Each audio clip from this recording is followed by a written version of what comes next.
ओम नमः शिवाय। ಭಾರತ್ ಮಾತಾ ಶಿವಶಕ್ತಿ ಅವತಾರ ಪರಮಾತ್ಮ ವಾಣಿ. ಓಂ ಪಿತಾಶ್ರೀ ಶಿವ ತಂದೆಯ ನೆನಪಿದೆಯೇ? ಮುರಳಿಯ ದಿನಾಂಕ 12/6/2026 ಪ್ರಾತಃ ಕ್ಲಾಸ್. ಓಂ ನಮಃ ಶಿವಾಯ್. ವಿಜಯೀ ಮಕ್ಕಳೇ, ಕಾಮವಿಕಾರವೇ ಮನುಷ್ಯನನ್ನು ಅಪವಿತ್ರನನ್ನಾಗಿ ಮಾಡುತ್ತದೆ. ಅದನ್ನು ಗೆಲ್ಲುವುದರಿಂದ ನೀವು ಜಗಜ್ಜೀತರಾಗುತ್ತೀರಿ. ತಂದೆಯೂ ಹೇಳಿದ್ದಾರೆ, ಕಾಮವಿಕಾರವನ್ನು ಗೆದ್ದು ಜಗಜ್ಜೀತರಾಗಿರಿ. ಕಾಮವಿಕಾರವು ಇವರ ಬಂಡವಾಳವಾಗಿದೆ.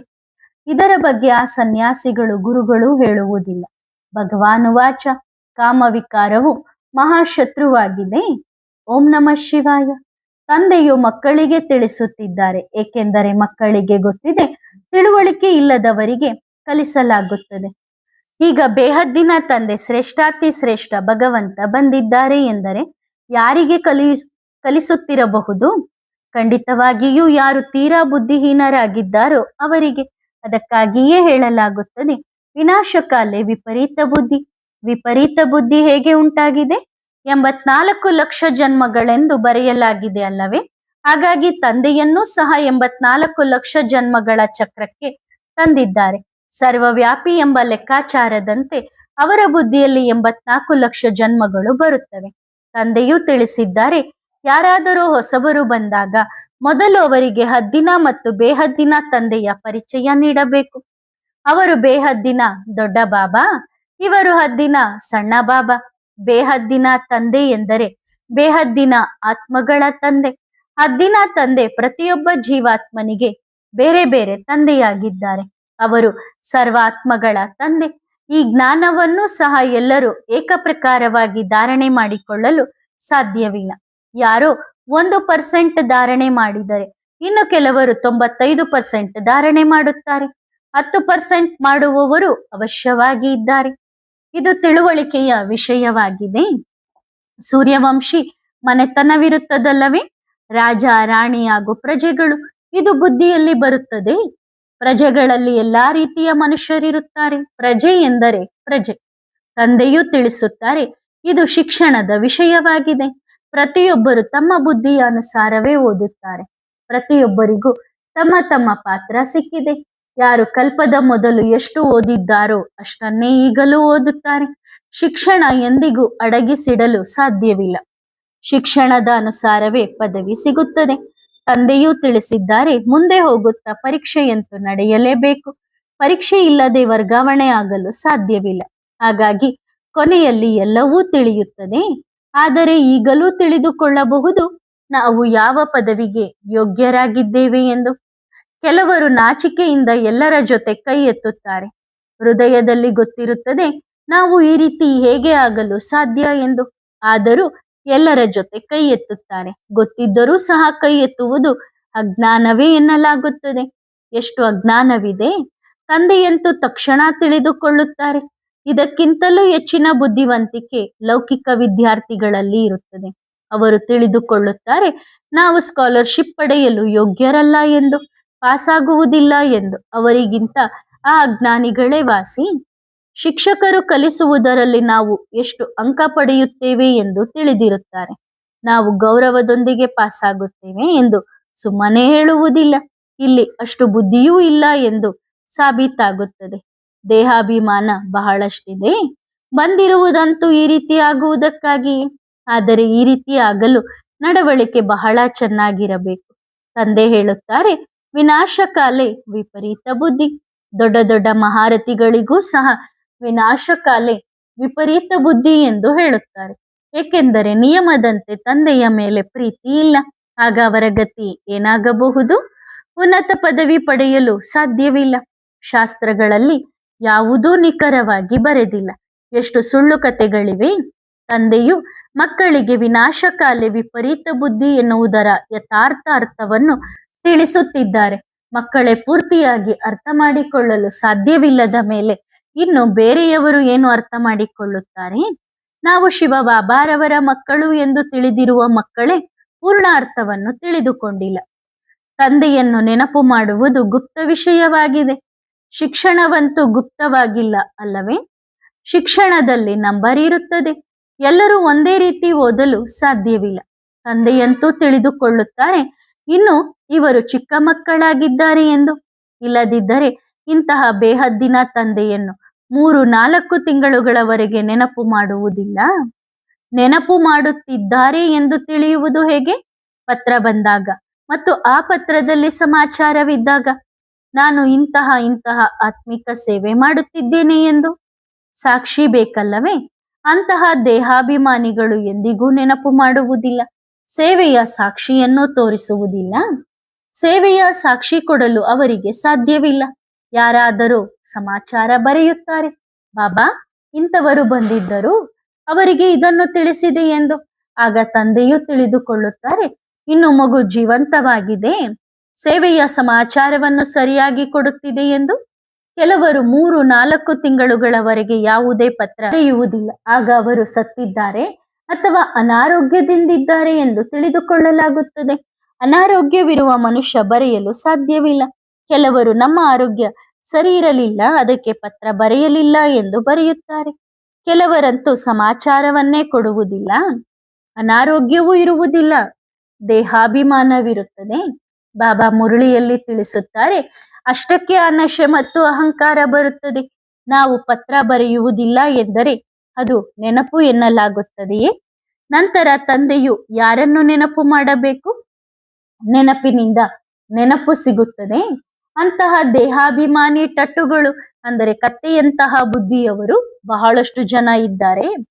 ರಾವಣನ ಮೇಲೆ ಕತ್ತೆಯನ್ನು ತೋರಿಸಿದ್ದಾರಲ್ಲವೇ? ನೀವು ದೇಹಾಭಿಮಾನಿ ಟಟ್ಟುಗಳು ಎಂದು ಹೇಳಲಾಗುತ್ತದೆ, ಅಂದ್ರೆ ಕತ್ತೆ ಬುದ್ಧಿಯವರು ಎಂದು ಹೇಳಲಾಗುತ್ತದೆ. ಒಂದು ಗಾದೆಯೂ ಇದೆ, ಕತ್ತೆಗೆ ದೊಣ್ಣೆ ಪೆಟ್ಟು, ಜಾಣನಿಗೆ ಮಾತಿನ ಪೆಟ್ಟು ಎಂದು. ಕತ್ತೆಗೆ ಚಾಟಿಯಿಂದ ಹೊಡೆಯಲಾಗುತ್ತದೆ. ಕೆಲವು ಪ್ರಾಣಿಗಳು ಸನ್ನೆಯಿಂದ ನಡೆಯುತ್ತವೆ, ಅಂದ್ರೆ ಸೂಕ್ಷ್ಮತೆಯಿಂದ ನಡೆಯುತ್ತವೆ. ಕೆಲವು ಪ್ರಾಣಿಗಳಿಗೆ ಚಾಟಿಯಿಂದ ಹೊಡೆದರೆ ಮಾತ್ರ ನಡೆಯುತ್ತವೆ. ಮನುಷ್ಯರಂತೂ ಪ್ರಾಣಿಗಳಿಗಿಂತಲೂ ಕಡೆಯಾಗಿದ್ದಾರೆ. ತಂದೆ ಬಂದು ಹೇಳುತ್ತಾರೆ, ನನಗೆ ಸರ್ವವ್ಯಾಪಿ ಎನ್ನುವ ಮೂಲಕ ನೀವು ಟಟ್ಟು ಎನ್ನಿರಿ, ಮೂರ್ಖ ಎನ್ನಿರಿ, ಉಲ್ಟಾ ಎನ್ನಿ, ಪಾಜಿ ಎನ್ನಿ, ಹೀಗೆ ಮಾಡಿದ್ದೀರಿ. ಸರ್ವವ್ಯಾಪಿ ಎಂದರೆ 84 ಲಕ್ಷಕ್ಕಿಂತಲೂ ಹೆಚ್ಚು ಜನ್ಮಗಳಲ್ಲಿ ಭಗವಂತನನ್ನು ಕರೆದೊಯ್ಯುತ್ತಾರೆ. ಮನುಷ್ಯರನ್ನು ಕಲ್ಲು ಬುದ್ಧಿಯವರು ಎಂದು ಹೇಳಲಾಗುತ್ತದೆ. ಭಗವಂತನ ಬಗ್ಗೆ ಕಲ್ಲು ಮಣ್ಣಿನಲ್ಲಿ ನೆಲೆಸಿದ್ದಾನೆ ಎಂದು ಹೇಳುತ್ತಾರೆ. ಅಂದರೆ ಎಲ್ಲರ ಬೈಗುಳವಾಯಿತು ಅಲ್ಲವೇ? ಅದಕ್ಕಾಗಿಯೇ ತಂದೆ ಹೇಳುತ್ತಾರೆ, ನನ್ನನ್ನು ಎಷ್ಟು ನಿಂದಿಸುತ್ತಾರೆ. ಈಗಂತೂ ನೀವು ನಂಬರ್ ವಾರ್ ಆಗಿ ತಿಳಿದುಕೊಂಡಿದ್ದೀರಿ. ಭಕ್ತಿ ಮಾರ್ಗದಲ್ಲಿ ಗಾಯನ ಮಾಡುತ್ತಾರೆ, ನೀವು ಬಂದರೆ ನಾವು ನಿಮ್ಮ ಮೇಲೆ ಬಲಿಹಾರಿಯಾಗುತ್ತೇವೆ ಎಂದು, ನಿಮ್ಮನ್ನು ವಾರಸುದಾರರನ್ನಾಗಿ ಮಾಡುತ್ತೇವೆ ಎಂದು. ಯಾರು ಕಲ್ಲು ಮಣ್ಣಿನಲ್ಲಿದ್ದಾನೆ ಎನ್ನುತ್ತಾರೋ ಅವರು ಎಷ್ಟು ನಿಂದನೆ ಮಾಡುತ್ತಾರೆ. ಆಗ ತಂದೆ ಹೇಳುತ್ತಾರೆ, ಯದಾ ಯದಾ ಹಿ ಧರ್ಮಸ್ಯ ಗ್ಲಾನಿರ್ಭವತಿ ಭಾರತ. ಈಗ ನೀವು ತಂದೆಯನ್ನು ತಿಳಿದುಕೊಂಡಿದ್ದೀರಿ, ಹಾಗಾಗಿ ತಂದೆಯ ಮಹಿಮೆಯನ್ನು ಎಷ್ಟು ಮಾಡುತ್ತೀರಿ. ಕೆಲವರಂತೂ ಮಹಿಮೆ ಇರಲಿ ನೆನಪು ಮಾಡಿ 2 ಅಕ್ಷರ ಬರೆಯುವುದೂ ಇಲ್ಲ, ದೇಹಾಭಿಮಾನಿಗಳಾಗಿ ಬಿಡುತ್ತಾರೆ. ಮಾಯೆಯು ಪೂರ್ತಿ ಟಟ್ಟುಗಳನ್ನಾಗಿ ಮಾಡುತ್ತದೆ, ಕತ್ತೆ ಬುದ್ಧಿಯವರನ್ನಾಗಿ ಮಾಡುತ್ತದೆ. ತಂದೆಯನ್ನು ಹೇಗೆ ತಿಳಿದುಕೊಳ್ಳಬೇಕು ಹಾಗೆ ತಿಳಿದುಕೊಳ್ಳುವುದಿಲ್ಲ. ಮಕ್ಕಳೇ, ನಮಗೆ ತಂದೆ ಸಿಕ್ಕಿದ್ದಾರೆ ಎಂದು ನೀವು ತಿಳಿದುಕೊಂಡಿದ್ದೀರಿ. ನಮ್ಮ ತಂದೆ ನಮಗೆ ಕಲಿಸುತ್ತಿದ್ದಾರೆ. ಭಗವಾನುವಾಚ ಅಲ್ಲವೇ, ನಾನು ನಿಮಗೆ ರಾಜಯೋಗವನ್ನು ಕಲಿಸುತ್ತೇನೆ. ವಿಶ್ವದ ರಾಜ್ಯಭಾರ ಹೇಗೆ ಸಿಗುತ್ತದೆ, ಅದಕ್ಕಾಗಿ ರಾಜಯೋಗ ಕಲಿಸುತ್ತೇನೆ. ನಾವು ವಿಶ್ವದ ಬಾದಶಾಹಿ ಪಡೆಯಲು ಬೇಹದ್ದಿನ ತಂದೆಯಿಂದ ಓದುತ್ತಿದ್ದೇವೆ ಎಂದು ನೀವು ಅಷ್ಟಾಗಿ ತಿಳಿದುಕೊಂಡಿಲ್ಲ. ಈ ನಶೆ ಇದ್ದರೆ ಅಪಾರ ಖುಷಿ ಬರುತ್ತದೆ. ಭಕ್ತರು ಗೀತೆಯನ್ನು ಓದುತ್ತಾರೆ, ಕೃಷ್ಣ ಭಗವಾನುವಾಚ, ನಾನು ರಾಜಯೋಗ ಕಲಿಸುತ್ತೇನೆ ಎಂದು. ಅಷ್ಟು ಬುದ್ಧಿಯ ಯೋಗ ಅಥವಾ ಖುಷಿ ಇರುವುದಿಲ್ಲ. ಗೀತೆ ಓದುವವರಲ್ಲಿ ಅಥವಾ ತಿಳಿಸುವವರಲ್ಲಿ ಅಷ್ಟು ಖುಷಿ ಇರುವುದಿಲ್ಲ. ಗೀತೆ ಓದಿ ಮುಗಿಸಿ ತಮ್ಮ ಕೆಲಸದಲ್ಲಿ ತೊಡಗುತ್ತಾರೆ. ನಿಮಗಂತೂ ಈಗ ಬುದ್ಧಿಯಲ್ಲಿದೆ, ಬೇಹದ್ದಿನ ತಂದೆ ನಮಗೆ ಕಲಿಸುತ್ತಿದ್ದಾರೆ ಎಂದು. ಬೇರೆ ಯಾರ ಬುದ್ಧಿಯಲ್ಲೂ ನಮಗೆ ಭಗವಂತ ಕಲಿಸುತ್ತಿದ್ದಾರೆ ಎನ್ನುವುದು ಬರುವುದಿಲ್ಲ. ಎಲ್ಲರಿಗಿಂತ ದೂರವಿರುವ 84 ಜನ್ಮಗಳನ್ನು ಪಡೆಯುವ ಕೃಷ್ಣನ ಹೆಸರನ್ನು ಇಟ್ಟಿದ್ದಾರೆ. ಹಾಗಾಗಿ ಮೊದಲು ಯಾರೇ ಬಂದರೂ ಅವರಿಗೆ 2 ತಂದೆಯರ ಸಿದ್ಧಾಂತವನ್ನು ತಿಳಿಸಬೇಕು. ಅವರಿಗೆ ಹೇಳಿ, ಭಾರತವು ಸ್ವರ್ಗವಾಗಿತ್ತಲ್ಲವೇ, ಈಗ ನರಕವಾಗಿದೆ. ಇದನ್ನು ಯಾರು ಬೇಕಾದರೂ ತಿಳಿದುಕೊಳ್ಳಬಹುದು. ಇದು ಕಲಿಯುಗ, ಇದನ್ನು ಸತ್ಯಯುಗ ಎನ್ನಲಾಗುವುದಿಲ್ಲ. ನಾವು ಸತ್ಯಯುಗದಲ್ಲೂ ಇದ್ದೇವೆ, ಕಲಿಯುಗದಲ್ಲೂ ಇದ್ದೇವೆ ಎಂದು ಹೇಳಲು ಸಾಧ್ಯವಿಲ್ಲ. ಸ್ವರ್ಗ ನರಕ ಎರಡು ಒಟ್ಟಿಗೆ ಇರುವುದಿಲ್ಲ. ಯಾರಿಗಾದರೂ ದುಃಖ ಸಿಕ್ಕರೆ ಅವರು ನರಕದಲ್ಲಿದ್ದಾರೆ, ಯಾರಾದರೂ ಸುಖವಾಗಿದ್ದಾರೆ ಅವರು ಸ್ವರ್ಗದಲ್ಲಿದ್ದಾರೆ ಎಂದು ಅನೇಕರು ಹೇಳುತ್ತಾರೆ. ದುಃಖಿ ಮನುಷ್ಯರು ನರಕದಲ್ಲಿದ್ದಾರೆ, ನಾವಂತೂ ಬಹಳ ಸುಖವಾಗಿದ್ದೇವೆ, ಮಹಲುಗಳೆಲ್ಲವೂ ಇವೆ ಎಂದು ಹೇಳುತ್ತಾರೆ. ಹೊರಗಿನ ಸುಖವನ್ನು ಬಹಳ ನೋಡುತ್ತಾರೆ ಅಲ್ಲವೇ? ಸತ್ಯಯುಗದ ಸುಖ ಇಲ್ಲಿರಲು ಸಾಧ್ಯವಿಲ್ಲ ಎಂದು ಮಕ್ಕಳಾದ ನೀವು ತಿಳಿದುಕೊಂಡಿದ್ದೀರಿ. ಹಾಗೆಯೇ ಗೋಲ್ಡನ್ ಏಜ್ ಅನ್ನು ಐರನ್ ಏಜ್ ಅಥವಾ ಐರನ್ ಏಜ್ ಅನ್ನು ಗೋಲ್ಡನ್ ಏಜ್ ಎಂದು ಹೇಳಲು ಸಾಧ್ಯವಿಲ್ಲ. ಎರಡು ಒಂದೇ ಅಲ್ಲ. ಆ ರೀತಿ ತಿಳಿಯುವವರನ್ನು ಸಹ ಅಜ್ಞಾನಿ ಟಟ್ಟುಗಳೆನ್ನಲಾಗುತ್ತದೆ, ಅಂದ್ರೆ ಅಜ್ಞಾನಿ ಕತ್ತೆ ಬುದ್ಧಿಯವರು ಎನ್ನಲಾಗುತ್ತದೆ. ಹಾಗಾಗಿ ಮೊದಲು ತಂದೆಯ ಸಿದ್ಧಾಂತವನ್ನು ತಿಳಿಸಬೇಕು. ತಂದೆಯೇ ತಮ್ಮ ಪರಿಚಯವನ್ನು ಕೊಡುತ್ತಾರೆ, ಬೇರೆ ಯಾರೂ ಇದನ್ನು ತಿಳಿದುಕೊಂಡಿಲ್ಲ. ಪರಮಾತ್ಮ ಸರ್ವವ್ಯಾಪಿ ಎಂದು ಹೇಳುತ್ತಾರೆ.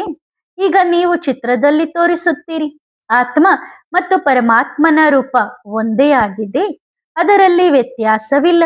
ಆತ್ಮವು ಚಿಕ್ಕದು ಅಥವಾ ದೊಡ್ಡದು ಇರುವುದಿಲ್ಲ, ಎಲ್ಲವೂ ಆತ್ಮಗಳೇ, ಅವರೂ ಆತ್ಮವೇ. ಆದರೆ ಅವರನ್ನು ಪರಮ ಆತ್ಮ ಎಂದು ಕರೆಯಲಾಗುತ್ತದೆ.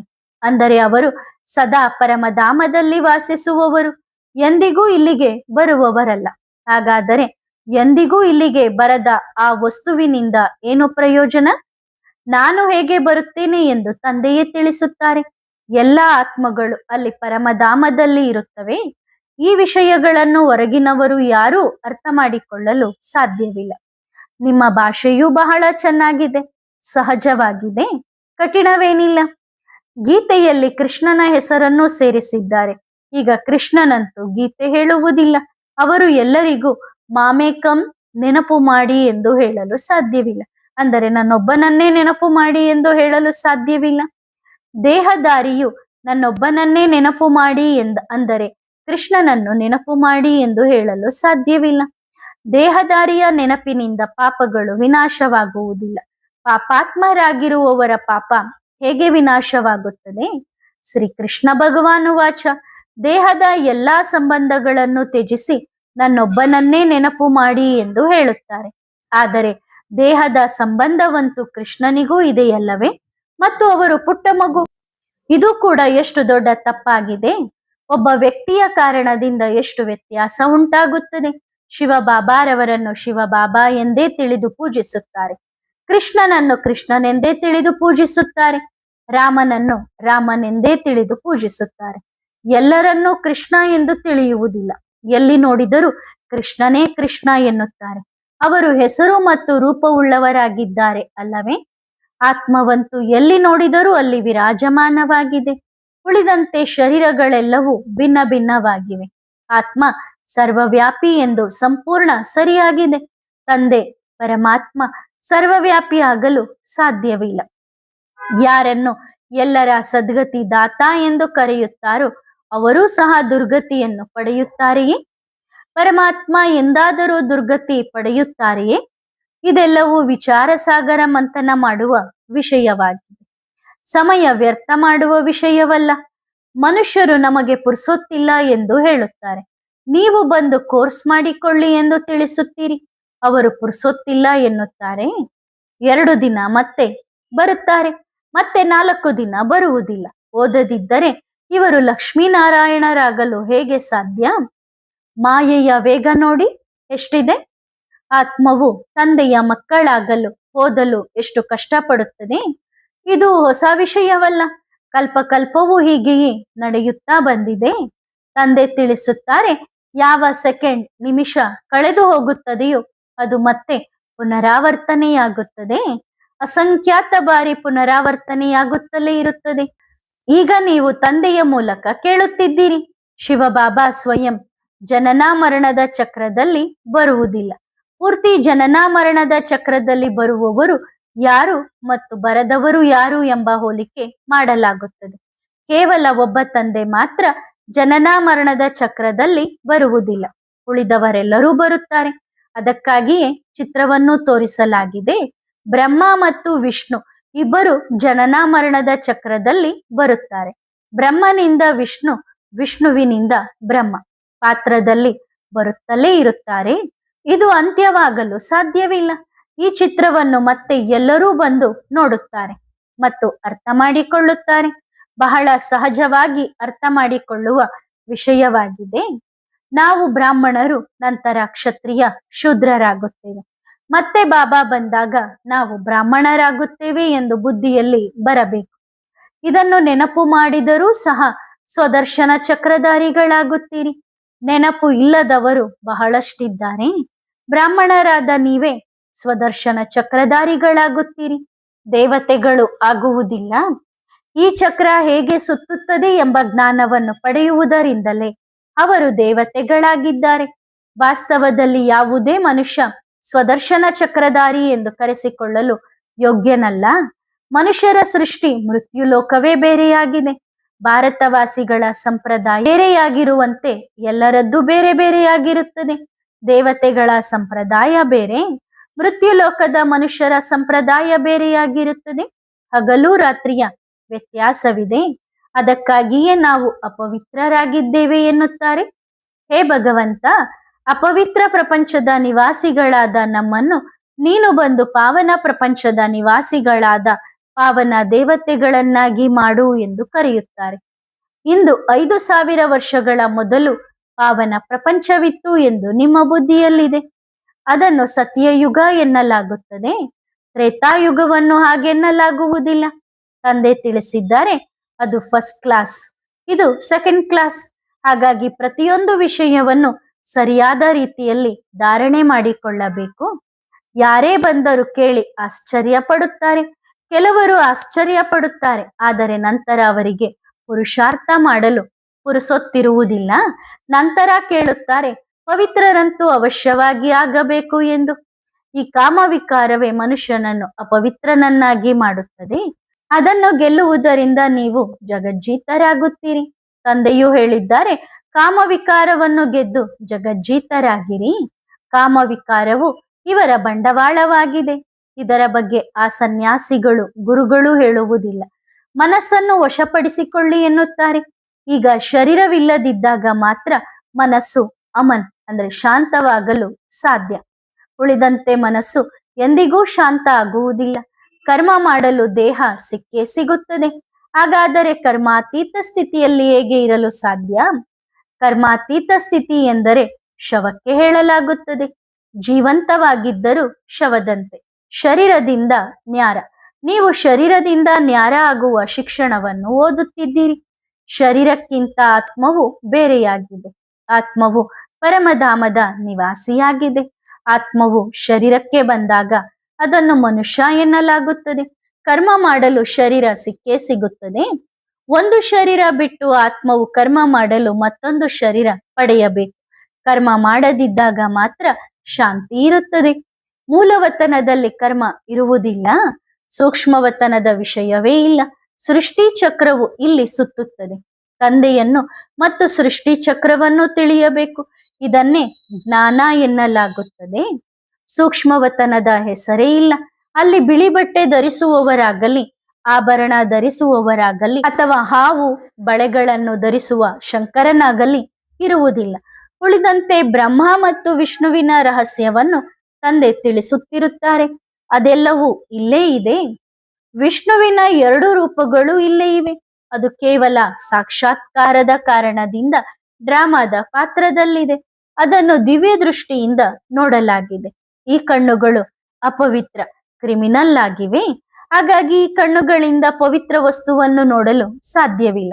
ಯೋಗ್ಯತೆಯೇ ಇಲ್ಲ. ಅದಕ್ಕಾಗಿಯೇ ದಿವ್ಯ ದೃಷ್ಟಿ, ಜ್ಞಾನದ 3ನೇ ನೇತ್ರ ಬೇಕು. ನೀವು ಕರ್ಮಾತೀತ ಸ್ಥಿತಿಯನ್ನು ಪಡೆದಾಗ, ಅಂದರೆ ದೇವತೆಗಳಾದಾಗ, ಈ ಕಣ್ಣುಗಳಿಂದ ದೇವತೆಗಳನ್ನು ನೋಡುತ್ತಿರುತ್ತೀರಿ. ಉಳಿದಂತೆ ಈ ಶರೀರದ ಕಣ್ಣುಗಳಿಂದ ಕೃಷ್ಣನನ್ನು ನೋಡಲು ಸಾಧ್ಯವಿಲ್ಲ. ಸಾಕ್ಷಾತ್ಕಾರವಾದರೂ ಅದರಿಂದೇನು? ಇದರಿಂದ ಏನೂ ಸಿಗುವುದಿಲ್ಲ ಅಲ್ಲವೇ? ಅಲ್ಪಕಾಲದವರೆಗೆ ಖುಷಿಯಾಗುತ್ತದೆ, ಆಸೆ ಪೂರ್ಣವಾಗುತ್ತದೆ. ಡ್ರಾಮಾದಲ್ಲಿ ಸಾಕ್ಷಾತ್ಕಾರದ ನೋಂದಣಿಯೂ ಇದೆ. ಈ ಸಮಯದಲ್ಲಿ ತಂದೆ ತಿಳಿಸುತ್ತಾರೆ, ಈ ಸಾಕ್ಷಾತ್ಕಾರ ಮುಂತಾದವು ಭಕ್ತಿ ಮಾರ್ಗದ ವಿಷಯಗಳಾಗಿವೆ. ಸಾಕ್ಷಾತ್ಕಾರದಿಂದ ಪ್ರಾಪ್ತಿ ಏನೂ ಇಲ್ಲ. ಕೇವಲ ನೋಡಿದಿರಿ ಅಷ್ಟೇ. ಆ ಜಡಚಿತ್ರಗಳು ಚೈತನ್ಯವಾಗಿ ಕಾಣಿಸುತ್ತವೆ, ಆದರೆ ಹಾಗೆಯೇ ಆಗಿ ಬಿಡುವುದಿಲ್ಲ. ಖುಷಿಯಾಗುತ್ತದೆ. ಜಾದೂಗಾರನ ಆಟ ನೋಡುವುದರಿಂದ ಖುಷಿಯಾಗುತ್ತದೆ ಅಲ್ಲವೇ? ಅದು ಅಲ್ಪಕಾಲದ ವಿಷಯ. ಇದು ಪ್ರಾಕ್ಟಿಕಲ್ ಆಗಿ ಆಗುವ ವಿಷಯವಾಗಿದೆ. ನಾವು ಸದಾ ಸುಖಿಯಾಗಲಿ ಎಂದು ತಂದೆ ನಮಗೆ ಕಲಿಸುತ್ತಿದ್ದಾರೆ. ಉಳಿದಂತೆ ದರ್ಶನವನ್ನು ಈ ಕಣ್ಣುಗಳಿಂದಲೂ ಮಾಡಿಕೊಳ್ಳುತ್ತೀರಿ, ದಿವ್ಯ ದೃಷ್ಟಿಯಿಂದಲೂ ಇದನ್ನೇ ನೋಡುತ್ತೀರಿ. ವ್ಯತ್ಯಾಸವಿಲ್ಲ. ಹಾಗಾಗಿ ತಂದೆ ಭಿನ್ನ ಭಿನ್ನ ರೀತಿಯಲ್ಲಿ ತಿಳಿಸುತ್ತಿರುತ್ತಾರೆ. ಒಳ್ಳೆಯದು. ಆತ್ಮಿಕ ತಂದೆಯ ಆತ್ಮಿಕ ಮಕ್ಕಳಿಗೆ ನೆನಪು, ಪ್ರೀತಿ ಮತ್ತು ನಮಸ್ಕಾರ. ಆತ್ಮಿಕ ಮಕ್ಕಳು ಆತ್ಮಿಕ ತಂದೆಗೆ ಮಾಡುವ ನೆನಪು, ಪ್ರೀತಿ ಮತ್ತು ನಮಸ್ತೆ ನಮಸ್ತೆ ನಮಸ್ತೆ. ಧನ್ಯವಾದ ಬಾಬಾ. ಶುಕ್ರಿಯಾ. ವರದಾನ: ಸಾಕ್ಷಾತ್ಕಾರ ಮೂರ್ತಿ ಭವ. ವಾಣಿಯಲ್ಲಿ ಆತ್ಮಿಕ ನಶೆ ಇರಲಿ, ಶಬ್ದಗಳಲ್ಲಿ ಪರಮಾತ್ಮನ ಸ್ನೇಹವಿರಲಿ ಮತ್ತು ಮಸ್ತಕದಲ್ಲಿ ತಂದೆಯ ಪ್ರತ್ಯಕ್ಷತೆಯ ಹೊಳಪು ಇರಲಿ. ಆಗಲೇ ಎಲ್ಲರಿಗೂ ತಂದೆಯ ಸಾಕ್ಷಾತ್ಕಾರ ಮಾಡಿಸಲು ಸಾಧ್ಯ. ಅಂತಹ ಸ್ಥಿತಿ ತಯಾರಾಗಿದೆಯೇ? ಯಾವಾಗ ತಯಾರಾಗುತ್ತದೆ? ಕೊನೆಯಲ್ಲಿ ಸಾಕ್ಷಾತ್ಕಾರದ ಅಭಿಲಾಷಿಗಳ ಉಳಿದು ಬಿಡಬೇಡಿ. ಈಗ ಸ್ವಯಂ ಸಾಕ್ಷಾತ್ಕಾರ ಮೂರ್ತಿಗಳಾಗಿ, ಆಗ ತಂದೆಯು ಪ್ರತ್ಯಕ್ಷವಾಗುತ್ತಾರೆ. ಒಳ್ಳೆಯದು. ಓಂ ನಮಃ ಶಿವಾಯ.